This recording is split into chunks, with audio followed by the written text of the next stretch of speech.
Muy buenas noches a todos. Hoy vamos a hablar de un tema muy interesante. Es un tema poco conocido en la bibliografía médica. Vamos a hablar sobre el trastorno depresivo en niños y adolescentes.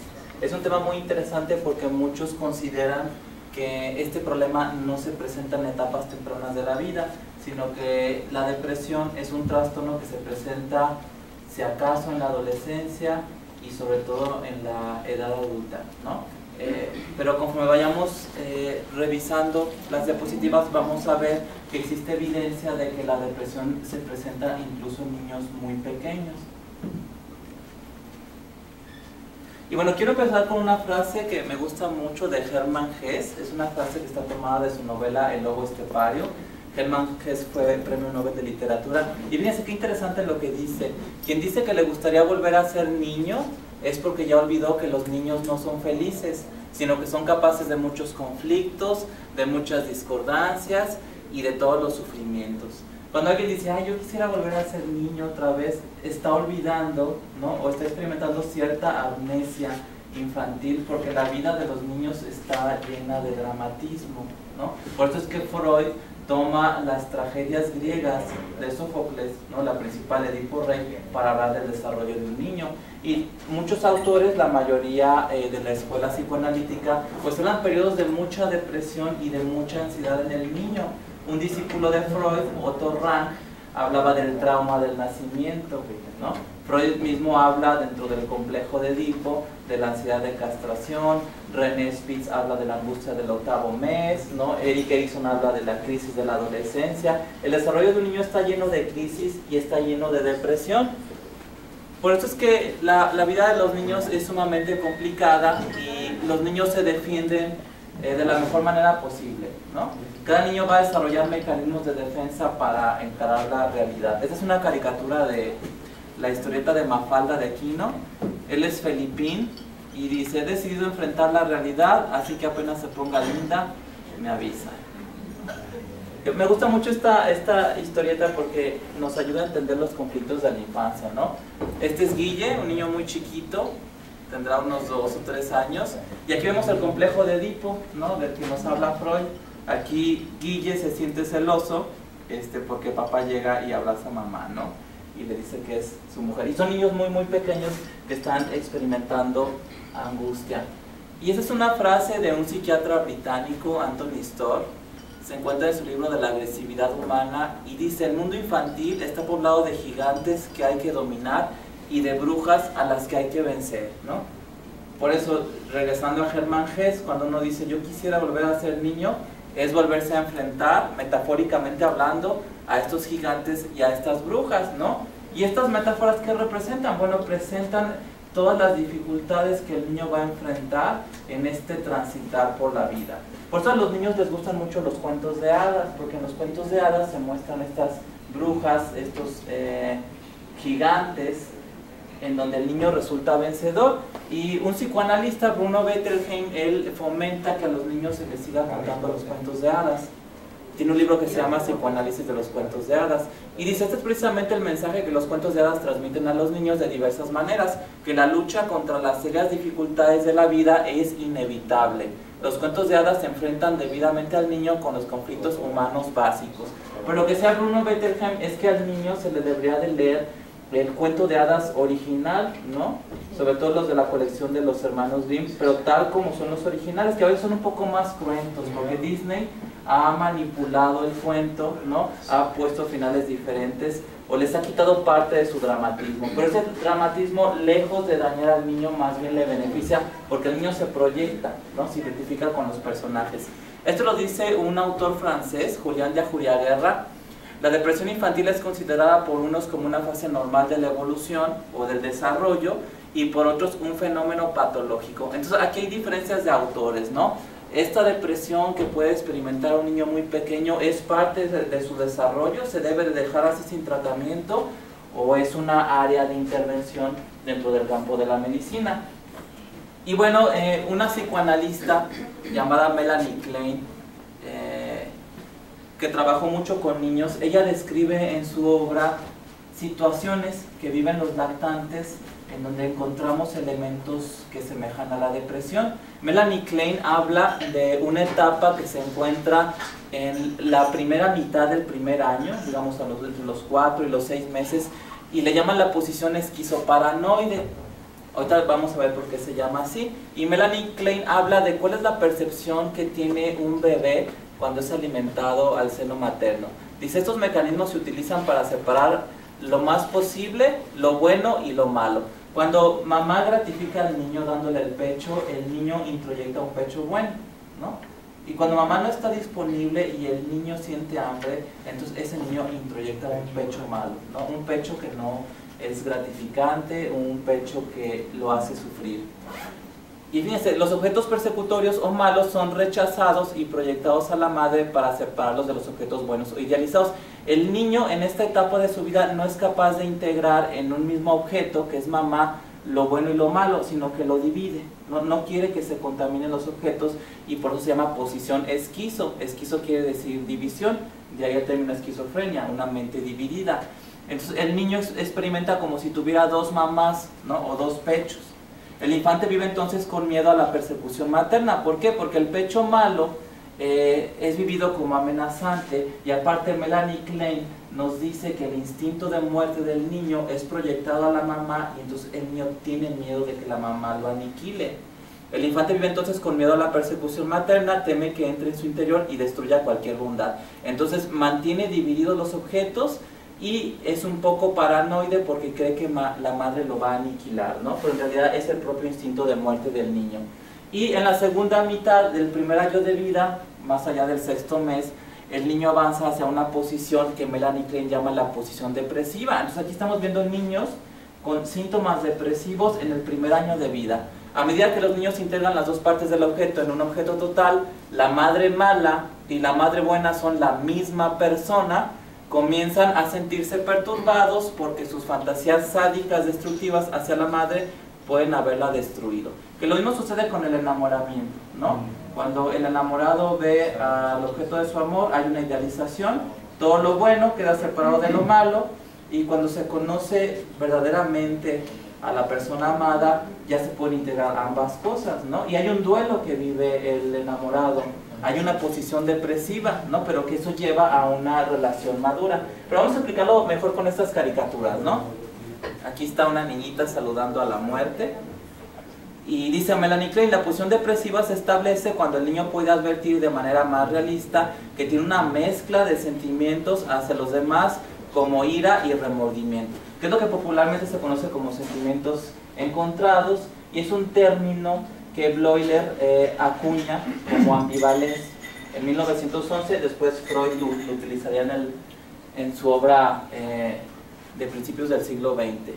Aquí hay una niñita, aquí hay un impulso sádico hacia el papá, ¿no? En un muñeco, aquí está el papá muy tranquilo mirando la televisión, y dice la niñita, se confirmarán mis peores temores sobre lo que hice, debo ver a los objetos externos reales para saber si han sufrido como me los imaginé en mis fantasías. Entonces los niños se llenan de angustia. Los niños tienen algo que se llama pensamiento mágico. El niño piensa que lo que él está pensando, razonando, va a tener un efecto directo en el ambiente. Y todo le pasa eso a niños de secundaria o incluso a niños de prepa. Por ejemplo, cuando un niño de secundaria o de prepa no estudió, se pone a pensar que no llega el maestro, que no llega el maestro, que no llega el maestro, y piensa que eso va a influir, ¿no? Eso es pensamiento mágico. Bueno, a algunos les pasa todavía. Bueno, puede seguir pasando, ¿no? Muchos aspectos del desarrollo de los niños los seguimos viviendo, ¿no? Nunca dejamos de ser niños del todo. Y bueno, Carl Jung nos hablaba de arquetipos como imágenes o motivaciones que se encontraban en esta estructura que él llamaba el inconsciente colectivo. Y es muy interesante cómo Carl Jung se adelanta a Melanie Klein, porque sin llamarles objetos psíquicos, ya habla de estas motivaciones, ¿no? Hay una madre buena, ¿no?, en nuestro inconsciente, que está representado por la Virgen, y también hay una madre mala en nuestro inconsciente, que es representado por la bruja. Y esto viene de lo que nos explica Melanie Klein del pecho bueno y del pecho malo. Bueno, entonces, hasta aquí hemos visto cómo un niño en el primer año de su vida ya experimenta síntomas depresivos, ¿no? Y también experimenta angustia. Y conforme el niño llega a crecer, ¿no? Y entra en la etapa escolar, llega un momento en donde se empieza a decepcionar de los papás, ¿no? Y se empieza también a deprimir. Y es una depresión también que podríamos llamar fisiológica o del desarrollo. Y esto lo describe Freud en un ensayo de 1908. Dice, cuando el individuo, a medida de su crecimiento, libérase de la autoridad de sus padres, incurre en una de las consecuencias más necesarias, aunque también una de las más dolorosas que el curso de su desarrollo le acarrea, ¿no? Un niño de 9, 10, 11 años empieza a desidealizar a sus papás, ¿no? Niños más pequeños, ¿qué sucede con ellos? Ven a los papás como superhéroes, ¿no? Y nuevamente vamos a ver otra historieta de Mafalda. Aquí está soñando que la persigue un monstruo, probablemente el Coco. Vean la expresión de Mafalda. Y llega el papá, ¿no? Con su capita, ¿no? Con una pistola, mata al monstruo. Y vean la sonrisa de Mafalda, ¿no? Papá, me salvaste del monstruo. Esa es una etapa de la infancia en donde los niños ven a sus papás como superhéroes, ¿no? Idealizan la figura de mamá y de papá, pero conforme los niños empiezan a crecer y comparan a sus padres con los padres de sus amigos o de sus compañeritos, entonces se dan cuenta de que no tienen los mejores papás del mundo. Y eso es algo que el niño debe de vivir y que debe de superar, pero origina síntomas depresivos que son normales y que a mi parecer no se deben de tratar. Y fíjense cómo lo explica Freud en este ensayo de 1908. A medida que progresa el desarrollo intelectual, es inevitable que el niño descubra, fíjense las palabras, poco a poco, las verdaderas categorías a las cuales sus padres pertenecen. El niño llega a dudar de las cualidades únicas e incomparables que antes les había adjudicado. El niño, ¿cómo supera esta depresión? El niño empieza a fantasear y a inventar que a lo mejor él es hijo de reyes, ¿no? Que a lo mejor es hijo de millonarios, que por algún error está viviendo en esa casa, y con eso va superando su depresión, ¿no? El niño construye una novela. Por eso este ensayo de 1908 se llama La novela familiar del neurótico, ¿no? Que sabemos que el cerebro es narrador de historias. El cerebro no se queda con interrogantes, ¿no? Construye siempre. Y bueno, René Spitz nos habla también de niños muy pequeños en donde ya él encuentra síntomas depresivos. Ya no es como Melanie Klein, que habla de niños muy pequeños y en donde esta posición depresiva es una parte del desarrollo. Aquí Spitz ya está hablando de un problema, de una patología. René Spitz ve pequeños lactantes que han sido separados de sus madres y que tienen síntomas depresivos, y le da un nombre, como aparece aquí, depresión anaclítica, que viene de un término griego. Anaclítico quiere decir apoyarse en algo, ¿no? Es una depresión anaclítica porque el niño pierde un apoyo muy importante que es la figura materna, ¿no? Él trabajó con niños de hospitales en donde el niño era separado de su mamá por algún problema médico grave, o niños de orfanatorios. Y fíjense lo que dice René Spitz: la sintomatología de los niños separados de sus madres se asemeja de modo sorprendente con los síntomas que no son familiares en la depresión adulta. Y eran lactantes, ¿no? Prácticamente los mismos síntomas de la depresión adulta. He introducido una nueva categoría psiquiátrica, la de depresión anaclítica. Bueno, aquí se jacta de esta categoría, pero la realidad es que esto no llegó a la clasificación actual, ¿no? El DSM-4, que hemos usado tanto tiempo, y el DSM-5, que salió apenas en mayo de este año, no consideran todavía esta entidad. Por eso es que muchos psiquiatras, o incluso psiquiatras, no consideran esta categoría. Dice, los infantes desarrollaban conducta lloriqueante, lo cual estaba en contraste con la anterior conducta feliz. Después de algún tiempo el lloriqueo daba paso al retraimiento, que esto es muy interesante. Estos niños con depresión, que habían sido separados de sus padres, parecían niños autistas. Ahorita vamos a ver un video, que es un video que el mismo René Spitz en los años 40 filmó. Solían ya ser postrados en sus camitas, desviando el rostro y negándose a tomar parte en la vida de su alrededor. A mí me preocupa que este término de depresión anaclítica no esté en el DSM, porque cuando un niño presenta este síndrome se puede confundir con el autismo. Fíjense, no tiene sonido el video porque se grabó en los años 40, es un niño de un orfanatorio, aquí está en su camita. El mismo René Spitz lo filmó. Vean la cara, no hay expresión, la mirada. Vean la mirada triste. Ese es otro niñito, llega una cuidadora, fíjense cómo está acostado. Y fíjense, le estimula el cuero cabelludo, bueno, voltea la cabeza, lo estimula, no responde. Aquí tiene un lápiz, estimula el cuero cabelludo, no responde el niño.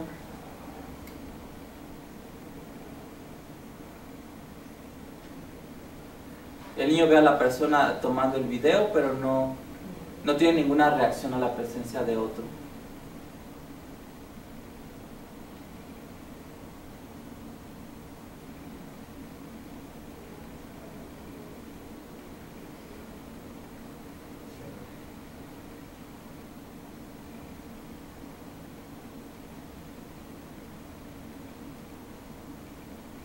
Bueno, este es un niño con depresión anaclítica y lo preocupante es que pueda ser confundido con un niño autista porque el tratamiento sería diferente, ¿no?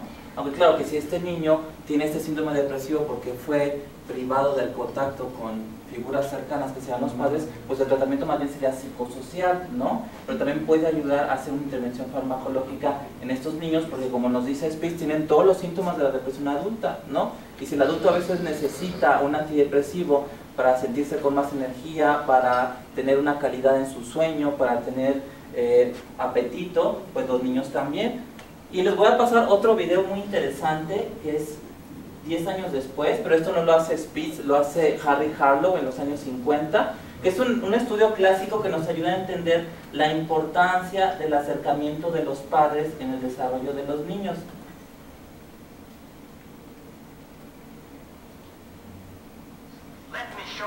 Él es Harry Harlow y él hizo experimentos con monos, y son experimentos clásicos, ¿no? Hizo 2 madres artificiales, una de alambre, pero la de alambre tenía un biberón, ¿no? Con leche. Y había otra mamá también artificial, pero era de peluche. Entonces, libera al mono, va y come de la mamá de alambre, se alimenta, pero fíjense, pero busca el calor y la seguridad en la mamá de peluche, ¿no? La que le da el calor. Toma un poco de seguridad este changuito y va y se alimenta otra vez y regresa con la mamá.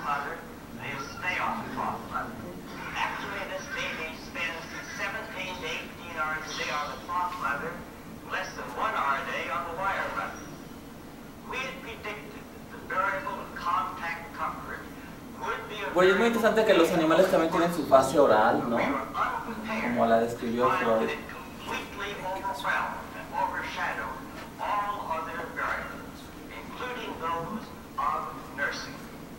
Con esto él demuestra que más allá de la alimentación o más allá de la satisfacción del hambre, los organismos necesitan una figura cálida, ¿no? Una figura que dé seguridad para un adecuado desarrollo de la personalidad.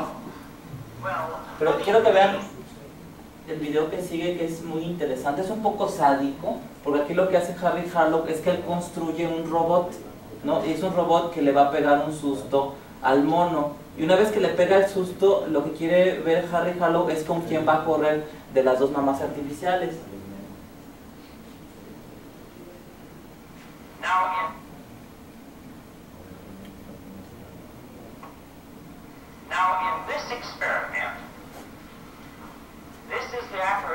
Fíjense, aquí está el robot, ¿no? Sí está para pegarle un susto a cualquiera. Con dientes, ¿no? Que esto en el reino animal es muy agresivo, ¿no? Mostrarle los dientes a un animal, el animal siente que va a ser atacado.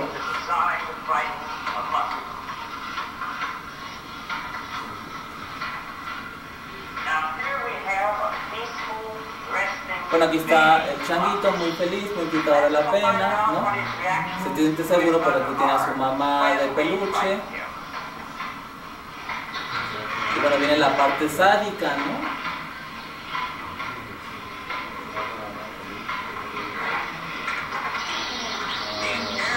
Pues fíjense con quién corrió. No corrió con la mamá de alambre.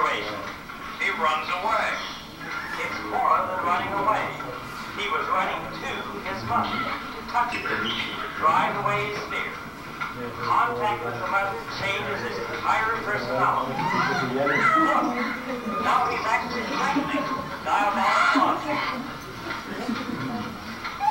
Alright. This gives us Bueno, aquí la mamá de Alambre le podría reclamar al changuito, oye, pero yo te doy de comer, ¿no? Me sacrifico por ti para que no te falte nada, para que tengas alimento, para que tengas para cubrir todas tus necesidades. Pero eso no le importó al mono en un momento de crisis. No le importó quién satisfacía sus necesidades vitales, no fue importante, ¿no? Y si eso pasa en el reino animal, pues debe ser más importante en los seres humanos. Y bueno, René Spitz continúa describiendo la depresión anacrítica. Dice, algunos infantes perdían peso en lugar de ganarlo. Eso también lo vemos en adultos. Algunos sufrían de insomnio también. Así pasa en la depresión del adulto. Era frecuente un retraso motor generalizado que se presentaba hasta el letargo. Por eso estos niños parecían autistas. Aparece una especie de rigidez glacial en la expresión, que eso ya lo vimos en el video, ¿no? Por eso se confunde con el autismo. Solían estar con los ojos inexpresivos, las facciones inmóviles, congeladas y una mirada distante, no viendo al parecer lo que sucedía alrededor, como en el video, ¿no? Estaba la persona ahí grabando, vieron usted a alguien que con un lápiz tocaba al niño y no respondía al estímulo. Y dice Spitz, es de suponer que esta perturbación dejará cicatrices que aparecerán en años posteriores, pero faltan pruebas concluyentes de esto, ¿no? Él ya no les dio seguimiento a estos niños. Pero él dice, algo faltó en una etapa importante del desarrollo, entonces eso se puede demostrar o se puede expresar después, ¿no? Y esa es una frase que a lo mejor a muchos les parecerá muy negativa, pero se entiende cuando entendemos la complejidad del desarrollo humano, ¿no? La transición está infestada de peligros. De hecho, no nada más esta transición o este desarrollo está lleno de peligros, también la salud humana. Santiago Ramón y Cajal decía que la salud era como una telaraña que se estaba meciendo en el viento, ¿no? Solo era cuestión de tiempo para que llegara alguna gente y la rompiera. Suena muy negativo, ¿no? Pero se parece mucho a esta visión de Spitz. El desarrollo de un niño es como este camino de piedritas, ¿no? Para poder cruzar un río. Es más fácil que este niño se resbale, se lastime, no llegue al final del camino si no tiene un adulto sano, un adulto con salud mental que le esté ayudando a ir sorteando estas dificultades. Aquí nos damos cuenta de la importancia de mamá y de papá, ¿no? En el desarrollo psíquico de los niños. Y bueno, se han hecho estudios en monos también, ¿no? Esto lo cita Gabbard. Dice, los monos reunidos con madres ansiosas mostraron una capacidad disminuida para la interacción social y fueron subordinados socialmente. Los cambios no se manifestaron hasta la adolescencia, confirmando la noción psicoanalítica de que las alteraciones en las etapas tempranas pueden producir cambios en los periodos posteriores del desarrollo. Entonces, es necesario que mamá y papá estén presentes, es necesario que mamá y papá tengan salud mental, que no sufran ansiedad, para que un niño pueda tener una infancia y una adolescencia normal, ¿no? Y bueno, ¿qué pasaba con estos niños que describe Spitz, ¿no? Que sufrían de depresión anacrítica? Bueno, si el niño permanecía con este síndrome más allá de los 5 meses, entraba a una nueva categoría que Spitz le llamaba hospitalismo, que era una categoría que tenía un pronóstico más pobre, ¿no? Spitz pensaba que era irreversible. Cuando la separación excede de 5 meses, los infantes darán muestra de un empeoramiento que parece ser en parte al menos irreversible, ¿no? Aquí se empiezan a infectar, ¿no? Y muchos niños mueren, ¿no? Por eso el pronóstico es pobre. El niño termina teniendo una falla orgánica. Ahora, ¿qué es lo que le da mamá al niño que le permite continuar viviendo o que le podría permitir recuperarse de una depresión anacrítica? Bueno, pues es el yo de mamá, ¿no? El yo de mamá es un yo externo o un yo auxiliar que le va a dar una plataforma o una base para que ese niño construya su personalidad. Dice, hasta que un yo estructuralmente organizado, pero eso es hasta la adolescencia, se desarrolla en el niño, la madre se encarga de las funciones del yo del niño. Entonces aquí nos damos cuenta de la gran importancia que tiene la salud mental en mamá y en papá para que los niños puedan crecer sanos. Y dice Spitz, de acuerdo con la personalidad de la madre, puede haber una diferencia enorme respecto a que el niño sea precoz o retrasado, dócil o difícil, obediente o revoltoso, ¿no? Me gusta esta imagen porque representa lo que es el trabajo del psiquiatra infantil. Aquí está el médico frente al niño, pero resulta que lo que le está pasando a este niño está explicado por otra persona, ¿no? Una persona que lo está moviendo, que tiene una influencia total en lo que siente, en lo que dice, en lo que piensa y en lo que hace. Y fíjense también lo que dice Spitz: para el bebé existe percepción de los humores de la madre, de los deseos conscientes, así como de los inconscientes de ella. Entonces, si mamá se siente triste, ¿no? Si mamá sufre una depresión postparto y trata de mantener a raya la depresión, como hacen muchas mujeres, enfocándose en su trabajo, tratando de no pensar, manteniéndose ocupadas, eso no importa. El niño tiene la capacidad para conectarse con el inconsciente de la mamá y entonces el niño va a reflejar esa depresión. Por eso es que el tratamiento de la depresión en niños muy pequeños se debe de hacer con la diada, ¿no? Mamá está triste y el bebé está triste. Y bueno, para ejemplificar esta depresión inconsciente quisiera traerles una pequeña narración de Jalil Gibran que se llama Las sonámbulas, que es muy interesante. Habla del inconsciente en los padres. Dice: en mi ciudad natal vivían una mujer y su hija que caminaban dormidas. Una noche, mientras el silencio envolvía al mundo, la mujer y su hija caminaron dormidas hasta que se reunieron en el jardín envuelto en un velo de niebla, ¿no? Entonces aquí se pone interesante el asunto porque están dormidas, ¿no? Entonces empieza a aflorar el inconsciente y empiezan a tener un diálogo. Y la madre habló primero. Al fin dijo: al fin puedo decírtelo, mi enemiga, a ti que destrozaste mi juventud y que has vivido edificando tu vida en las ruinas de la mía. Tengo deseos de matarte. Fíjese, un impulso filicida. Luego la hija habló en estos términos: oh mujer odiosa, egoísta y vieja, te interpones entre mi libérrimo ego y yo. Quisieras que mi vida fuera un eco de tu propia vida marchita. Desearía que estuvieras muerta. Un impulso parricida. ¿Y ahora qué pasa, no? En aquel instante cantó el gallo y ambas mujeres despertaron. ¿Eres tú, tesoro?, dijo la madre amablemente. Sí, soy yo, madre querida, respondió la hija con la misma amabilidad. Entonces, aunque en apariencia, ¿no?, una madre y su hija pueden llevarse bien y decir que se aman, pero hay otra historia, ¿no? Hay otra narración inconsciente que aquí el genio del poeta nos permite entender, ¿no? Por eso es que cuando se hace una intervención familiar hay que llegar a esto, ¿no? Sin ser poetas, llegamos a la comprensión de este conflicto inconsciente. Y fíjense, Michele Sapela es una autoridad italiana en materia de autismo. No vamos a hablar de autismo, pero él ha hecho investigación muy interesante en hijos de padres deprimidos, hijos pequeños. Dice: son numerosos los estudios efectuados sobre hijos de madres deprimidas que en secuencias filmadas en videotape, así como lo hacía René Spitz, han demostrado que la interacción madre-niño es alterada en el sentido de que miran menos, tocan o hablan menos con sus hijos y les muestran menos gestos positivos y más gestos negativos, ¿no? Aquí más bien la autista es la mamá por su depresión, entonces no estimula al niño. Y dice Michele Sapela: estas madres tienen por tanto un problema tanto del humor alterado como de menor sensibilidad al estado emotivo del niño. ¿Y qué pasa con los niñitos? Bueno, son menos activos, vocalizan menos, a menudo apartan la mirada del rostro, como vimos en el video, de sus madres, están incómodos, ¿no?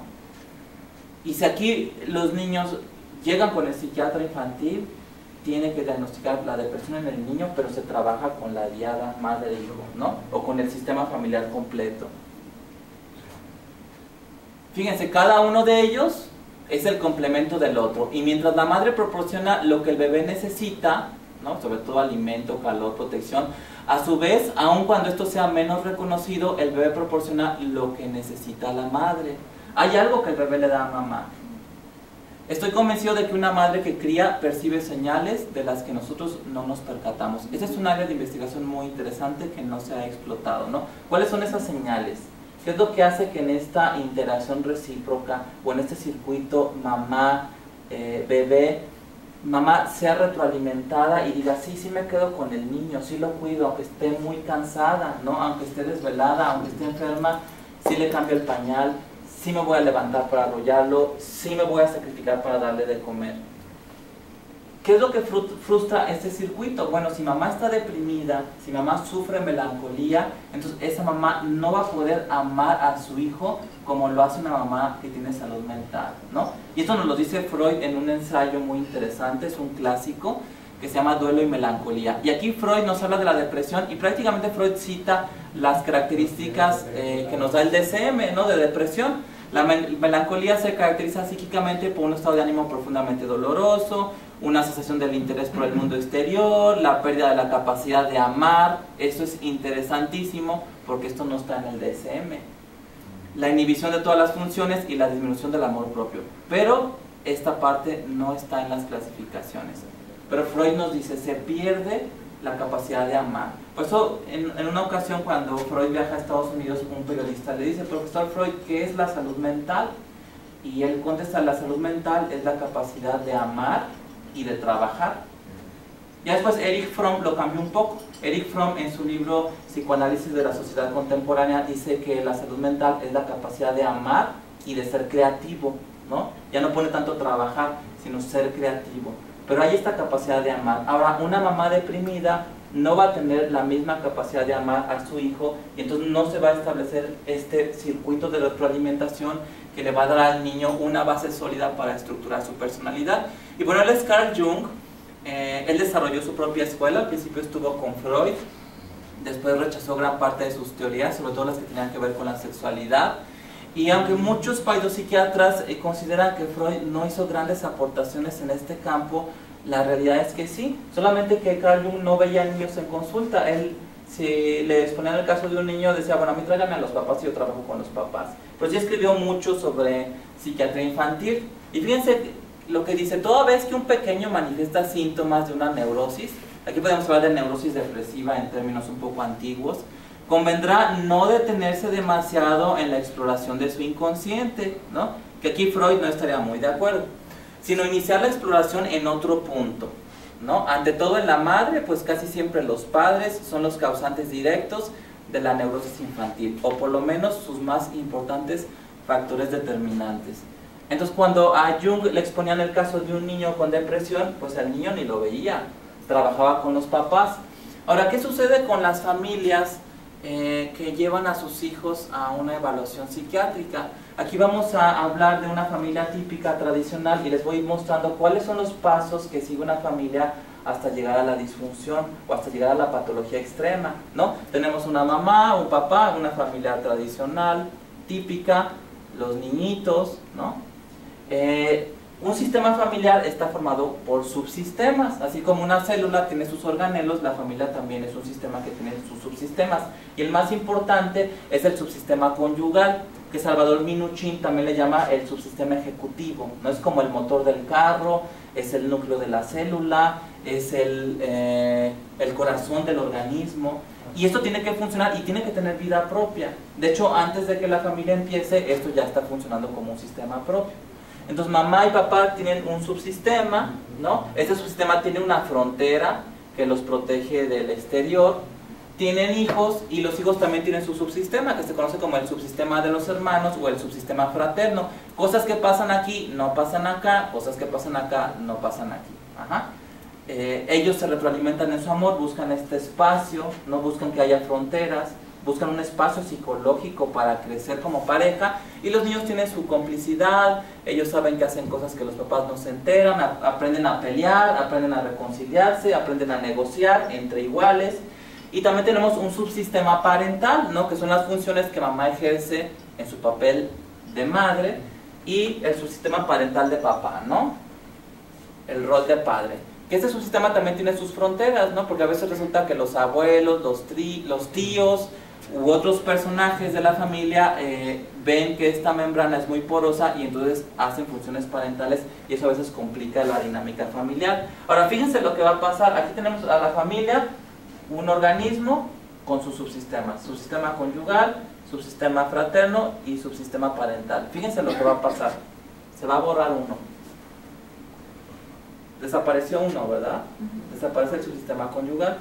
Aquí es la parte cuando mamá y papá nos dicen, no, pues ya no salimos juntos, yo ya no paso tiempo con mi esposo, ya no vamos a tomar un café, ¿no? Ya no estoy buscando ese espacio psicológico con mi pareja. Yo les pregunto a las parejas, bueno, ustedes salen a cenar, al cine, a tomar un café, a sentarse en la banca de un parque 10 minutos que no cuesta nada, y me contestan que no, y me doy cuenta que ya no existe esto. Pero la pareja se mantiene unida por acá, ¿no? Por los niños. Estamos juntos por los niños, pero ya esto no tiene vida propia. Lo que le da vida acá son los niños. Entonces, imagínense, en los niños recae la responsabilidad de mantener unido el sistema familiar y no en los papás. Entonces, los niños reaccionan de muchas maneras, ¿no? Pueden tener problemas de conducta reales o provocados por ellos mismos, porque ellos saben que si dan problemas, mamá refuerza su subsistema parental y papá también, y los mantiene unidos. O bien pudiera ser que ellos están tan deprimidos que esta depresión el niño la está reflejando a través de un problema de conducta. Pueden ser varias cosas. Ahora, ¿qué pasa con papá? Deja de ejercer su función de papá, se va al exterior, toma un poco de alcohol, encuentra otra mujer, tiene otro hijo que también resulta que es muy inquieto o que tiene déficit de atención, ¿no? Y aquí se da cuenta del poder de la genética, ¿no? Porque también le dio muchos problemas a sus papás, ya tiene hijos que son problemáticos. Y entonces mamá ya se dio cuenta que ya perdió al hombre y que está sola frente a la familia. Ahora observen el rostro de la mamá, fíjense lo que pasa. Se empieza a deprimir. Pero esta, como buena mujer mexicana, trata de mantener a raya la depresión. Entonces supera su depresión esforzándose en su papel de mamá. Entonces se vuelve una mamá sobreprotectora. Este subsistema parental se refuerza, ¿no? Es ok, no estoy triste, pero voy a compensar mi insatisfacción conyugal en mi papel de mamá, ¿no? Y a los niños no les gusta mucho esto porque sienten que la mamá influye demasiado, ¿no? A los niños les dan ganas de decirle a la mamá, oye, ya vete a tomar un café con una amiga, ¿no? Búscate una ocupación, distráete, no nos estés checando si hacemos la tarea o no. Búscate una ocupación. Los niños experimentan la sobreprotección de mamá como una influencia limitadora en su desarrollo. Los niños se sienten aturados y fíjense lo que pasa con el niño. El niño se sube al subsistema conyugal y empieza a desafiar a mamá directamente, ¿no? Porque me estás atrapando, entonces necesito desafiarte para que me liberes. Y aquí es cuando mamá nos dice que el niño ya se pone al tú por tú conmigo, ¿no? Me desafía, ya me alzó la mano, me dice malas palabras y papá no está. Ahora, ¿qué sucede con papá? Pues a veces regresa, ¿no? Freud dice que el yo no renuncia tan fácilmente a un objeto en el cual ha estado depositada la libido. Entonces papá regresa con mamá. ¿Entonces han visto el anuncio de Tecate de los que son de carrera larga? ¿Sí lo han visto? Que si ya llegué, ¿no? Así pasa, ¿no? Pero ya no forma una pareja, ¿no? Queda ahí, hace alguna función parental y a veces lo que sucede es que se da una triangulación. La triangulación es un juego sucio, pero es un juego que juegan muchas parejas. Este papá va a usar al niño para atacar a mamá, ¿no? Si la mamá le dice al niño, cuando acabamos de cenar, te toca a ti lavar los trastes, el papá le va a decir, ¿sabes que tu mamá está loca? No los laves, ¿no? Y aquí lo problemático es que mamá lleve al niño al psiquiatra y diga, es que me está desobedeciendo. Pero realmente es un problema del sistema, ¿no? Por eso es que Salvador Minuchin nos dice que la psiquiatría infantil en realidad es psiquiatría familiar. Bueno, fíjense, es interesante esa frase de Jung. El niño posee una psicología especial, así como durante la existencia embrionaria su cuerpo es parte del organismo materno, del mismo modo, durante muchos años, su espíritu es un elemento de la atmósfera espiritual que configuran sus padres. Ello explica que tantas neurosis infantiles sean, más que una genuina enfermedad del niño mismo, síntomas de las condiciones mentales de los padres, ¿no? Yo papá me decía, mire doctor, yo ya pienso divorciarme de mi esposa, pero no les hemos dicho a los niños, ellos no saben nada, y el domingo estábamos en la sala, pero yo no le hablaba a ella no me hablaba a mí, se sentía la atmósfera como muy tensa, los niños estaban inquietos, empezaron a llorar, pero los niños no saben. Bueno, pues no sabrán, pero hay una atmósfera que se crea en casa y el niño lo siente y lo expresa, ¿no? Y bueno, él es Salvador Minuchin, un pediatra y psiquiatra infantil que da un brinco y se vuelve un pilar de la terapia familiar, ¿no? En el departamento de psiquiatría de la Escuela de Medicina me hice muy impopular por insistir en que la psiquiatría infantil era en realidad psiquiatría familiar, ¿no? Que esto lo podemos entender con este esquema que les puse. Y bueno, ¿cuál es el reto que enfrentamos cuando tratamos niños con problemas mentales? Bueno, aquí Jung nos dice, sería un problema muy simple si invariablemente no existiese una relación entre la neurosis infantil y una conducta errónea de los progenitores. Esta complicación refuerza, por cierto, la neurosis infantil contra todos los métodos terapéuticos. Es decir, si se trata uno de enfocar en el niño, y ese va a ser mi método terapéutico, el tratamiento va a fracasar, porque esa no era el área de intervención. Es como si un paciente con un problema en el riñón, le das un tratamiento para el hígado, pues claro que no le va a ir muy bien, ¿no? Si un niño que tiene síntomas de depresión y que obedecen a un problema familiar, se le da un tratamiento individual, por supuesto que no le va a ir muy bien. Y dice Jung, en rigor, el tratamiento debería comenzar con la madre o más bien con ambos padres. Creo que por lo menos una dilucidación general de la situación con todas sus consecuencias ejercerá una influencia benéfica, ¿no? Lo mejor es destapar el conflicto y asumir responsabilidades. Ahora, ¿qué se hace con el niño? Se puede trabajar con el niño e incluso en algunas sesiones de terapia de pareja el niño puede estar presente porque el niño ya sabe muchas cosas, ¿no? Y esto lo entendemos si leemos a Melanie Klein o si leemos al Principito de Antoine de Saint-Exupéry, ¿no? Dice, los niños se percatan de si una cosa es verdadera o falsa con un acierto y una frecuencia mayores de lo que sería conveniente. Los niños suelen ver mucho más allá de lo que suponen los padres, ¿no? Melanie Klein, cuando empieza a trabajar con niños, dice, no, es que la mayoría de los adultos no saben o no están dispuestos a aceptar todo lo que el niño entiende y todo lo que el niño capta.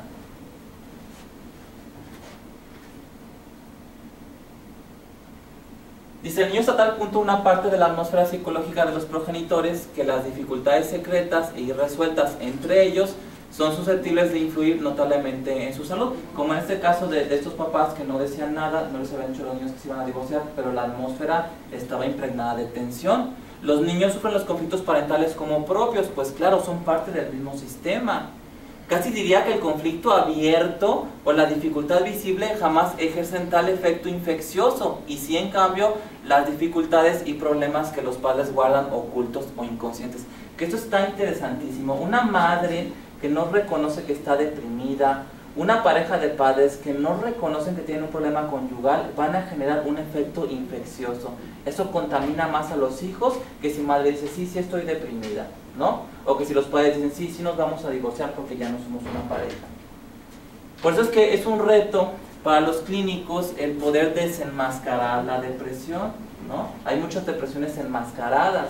Llega el paciente, dice que se siente bien, pero tenemos que hacer algunas maniobras para que esta máscara se caiga y encontremos la depresión. Y esto lo tenemos que hacer con mamá o con papá cuando nos traen niños con síntomas depresivos. Y fíjense, regresamos a Freud a 1915 en este ensayo clásico titulado Duelo y Melancolía. Dice, la melancolía muestra diversas formas clínicas a las que no se ha logrado reducir todavía a una unidad. Esto ni siquiera lo ha logrado el DSM-4. Hay tantos tipos de depresión que los que el DSM-4 o el DSM-5 logra clasificar se queda corto, ¿no? Y entre los cuales hay algunas que recuerdan más las afecciones somáticas que las psicógenas. Yo me preguntaría si aquí entraría la fibromialgia, ¿no? O algunos otros problemas fisiológicos que generan dolor y que curiosamente responden a los antidepresivos, ¿no? A lo mejor Freud está hablando de estos problemas que después se identificaron. Pero a lo mejor la mamá que le duele la cabeza, que se siente tensa, que le duelen los hombros, el cuello, puede estar teniendo una expresión somática de la depresión. Y bueno, es un reto, ¿no? Porque viene la mamá triste, puede traer al niño, al que a lo mejor se le diagnostica depresión relativamente fácil, pero lo complicado es quitar esta máscara, ¿no? Esta máscara ya la imaginamos cuando hay un niño con depresión, ¿no? Porque el niño no se va a deprimir de la nada, nada más así, porque sí. Fíjense, por detrás de la máscara, de la respetabilidad y de la lealtad, el poder del amor descuidado contamina a los hijos.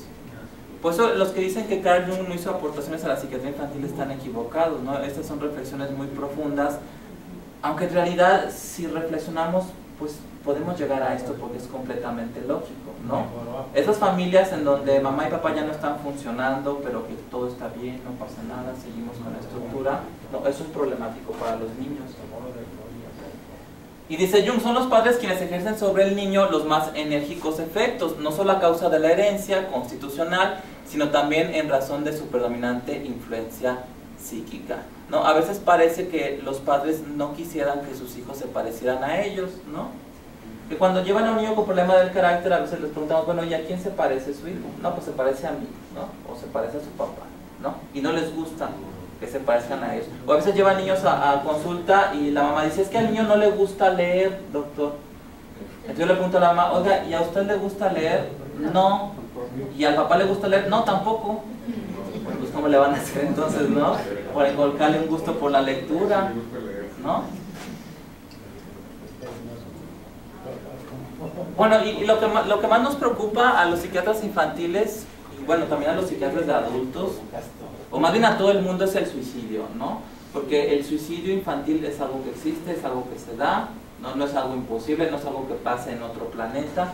Esto sucede aquí en Jalisco, ¿no? Hay niños y adolescentes que se suicidan. Cuando un niño empieza a dar señales, ¿no? Hay que intervenir lo más pronto posible. Y aquí es donde trabajamos con la familia, pero también utilizamos medicamentos. También utilizamos fármacos para que este niño pueda recuperarse de una manera más rápida, ¿no? Fíjense aquí, dice, los quiero, hasta nunca se está despidiendo. Esto nos preocupa a los psiquiatras cuando hay estas despedidas. Aquí se alcanzan a ver como un niñito como colgado de un árbol, pistola, navaja, veneno, ¿no? Así como métodos para suicidarse. Ya no aguanto esta vida, mamá te amo, papá te amo, ¿no?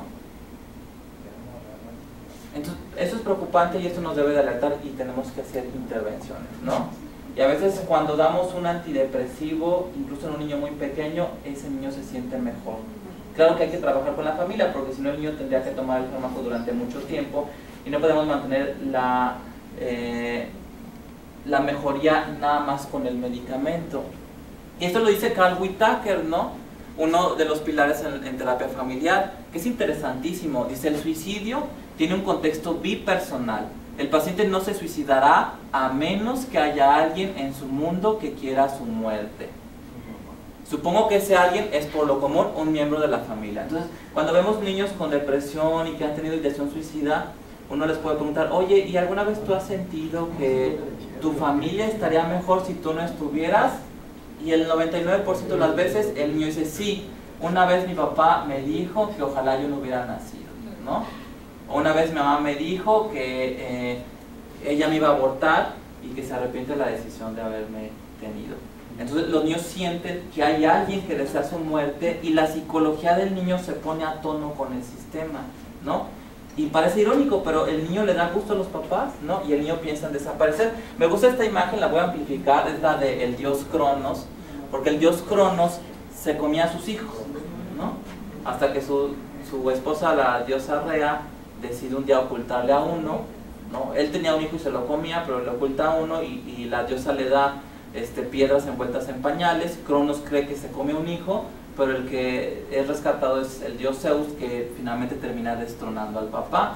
Pero aquí vemos en la mitología griega que hay un impulso filicida, ¿no? Así como vimos en este poema de Jalil Gibran, que es algo que Freud no habla mucho, ¿no? Freud usa el drama griego de Sófocles para hablar de esos impulsos parricidas, ¿no? Edipo mata a su papá, mata al rey Layo, pero si ustedes estudian el drama de Sófocles, se van a dar cuenta que empieza más bien con un impulso filicida. El rey Layo decide matar a Edipo y así empieza el drama, porque el oráculo de Delfos le dice, tu hijo te va a matar y se va a casar con tu mujer. El padre tiene miedo del hijo y lo abandona en una colina para que muera. Un pastor lo rescata y llega a Corinto y se educa con los reyes de Corinto pensando que son sus papás.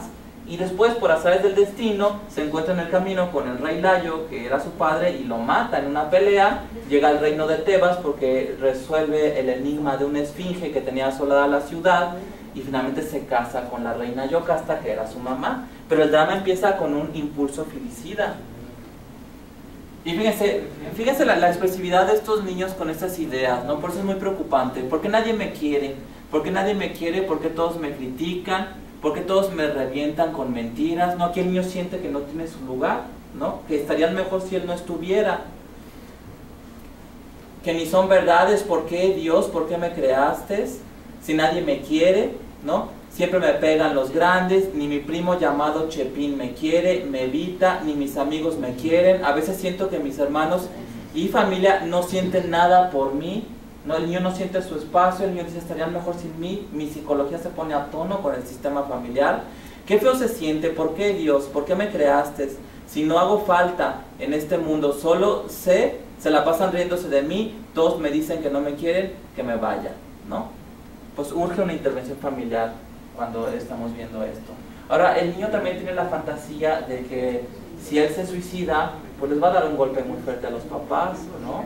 Y eso va a equilibrar sus emociones. Y esto lo describe Freud también en este ensayo de dolor y melancolía. Fíjense, suele el enfermo conseguir por el camino indirecto del autocastigo, pues si se autocastiga, pero obtiene su venganza de los objetos primitivos y atormentar a los que ama por medio de la enfermedad, ¿no?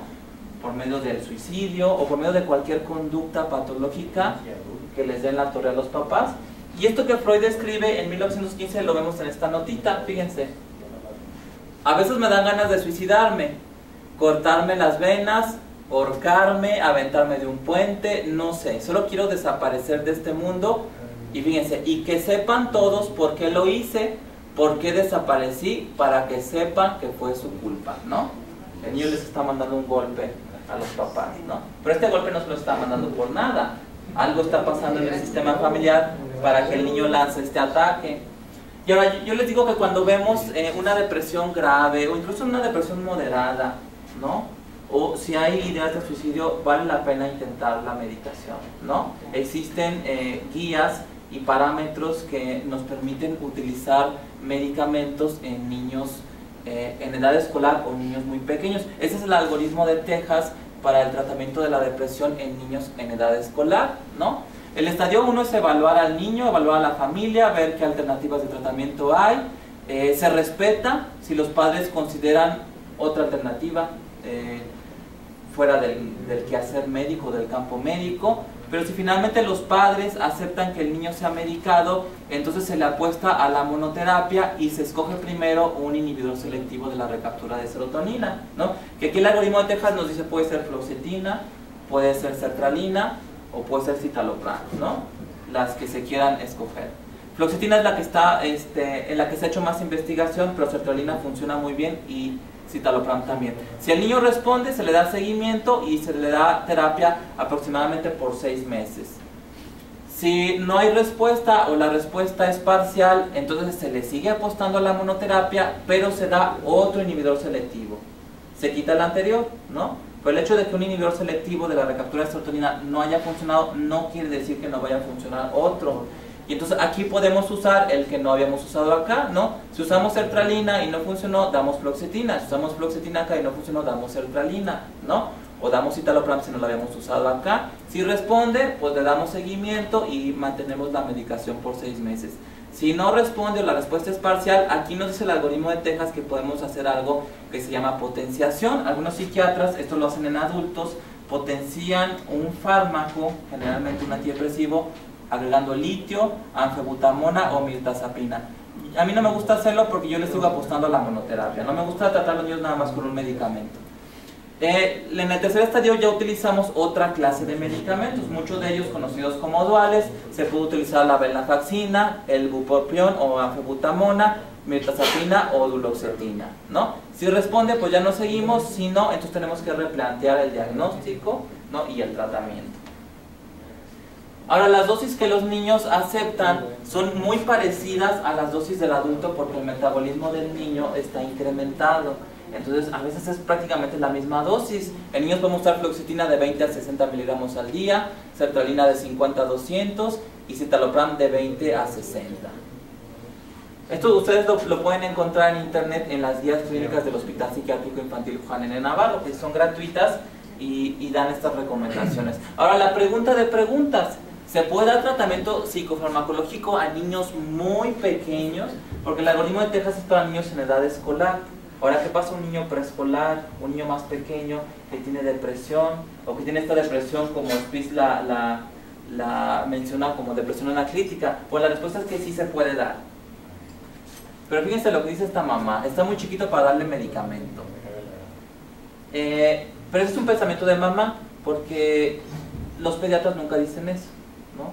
A veces nace un niño prematuro y le meten esteroides, le meten fenobarbital, le meten lo que sea, ¿no? Para ayudar a ese niño. Nunca un niño está muy pequeño para darle medicamento. En el 2007 apareció publicado un artículo en la revista de la Academia Americana de Psiquiatría Infantil que habla sobre el tratamiento psicofarmacológico de niños muy pequeños. No hay mucha investigación, pero aquí viene lo que se ha hecho y que le puede dar un respaldo al clínico para tratar niños de 3, de 2 años con antidepresivos, ¿no? Ustedes saben que los niños cuando acaban de nacer les aplican un medicamento, ¿no? Que a este le tienen fobia en Estados Unidos por los casos de anemia plástica que han tenido, pero aquí en México se les pone a los niños y no les pasa nada. Es muy interesante porque un niño al nacer tiene contacto con un medicamento y nadie dice, no, es que está muy chiquito para darle medicamento. Nadie dice eso, se lo ponen y ya, ¿no? Hubo un tiempo cuando se usó el metilfenidato que lo relacionaban con casos de muerte súbita. Entonces pararon en Estados Unidos las recetas de metilfenidato y dijeron, no, es que los niños están muriendo. Y fíjense de lo que se dieron cuenta. La tasa de muerte súbita en la población general en edad pediátrica es de 1 a 8 por cada 100,000 niños al año. Y más bien se dieron cuenta que los que estaban tomando metilfenidato, la tasa de muerte súbita era de 0.3 por 100,000 niños al año. Entonces, sí hay niños que toman metilfenidato, ¿no?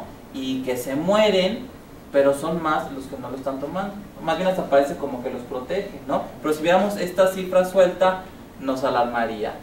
El metilfenidato no sirve para la depresión, pero ese es un ejemplo de este miedo que surgió en Norteamérica sobre la muerte súbita.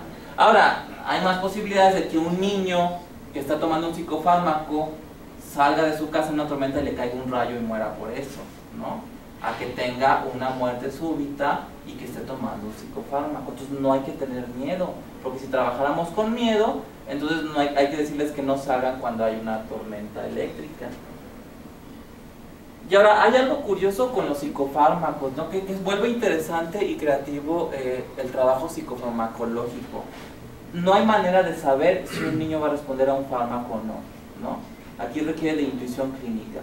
Se escoge un fármaco, se le da, se prueba, si no funciona se intenta otro, pero no hay manera de saber. Esto es un poco como jugar un juego que no tiene siempre las mismas reglas, ¿no? No es como el juego de golf, que a lo mejor un físico podría decir, bueno, si le pego a la bola con tal ángulo, con tal fuerza, en tal dirección, sé que va a rodar para tal punto, lo puedo predecir matemáticamente, físicamente, ¿no? O en el juego de billar. La psicofarmacología no es así, ¿no? Al menos la psicofarmacología no es así. La psicofarmacología es más bien como el juego del cricket, que es como una mezcla de golf y béisbol, en Alicia en el País de las Maravillas, ¿no? Cuando ella quiere jugar con la reina de corazones, se da cuenta que no puede predecir qué es lo que va a pasar con el juego porque está tratando con estructuras vivas y conscientes, ¿no? Y todos los trastornos mentales, desde el más leve hasta el más grave, tocan una parte de la conciencia y ahí es donde incide el fármaco. Entonces hay siempre una indeterminación. Ella no sabe qué va a pasar porque esto tiene conciencia y esto también. Este puede tener miedo de espinarse y este finalmente puede avanzar hasta donde quiera porque tiene conciencia, ¿no? Eso es lo que a veces nos puede frustrar mucho, ¿no? Como psiquiatras o psiquiatras infantiles, porque el paciente no responde, ¿no? Pero también hace el trabajo muy interesante. Y bueno, eso es todo por mi parte. Les agradezco mucho su atención. Este es mi blog de internet.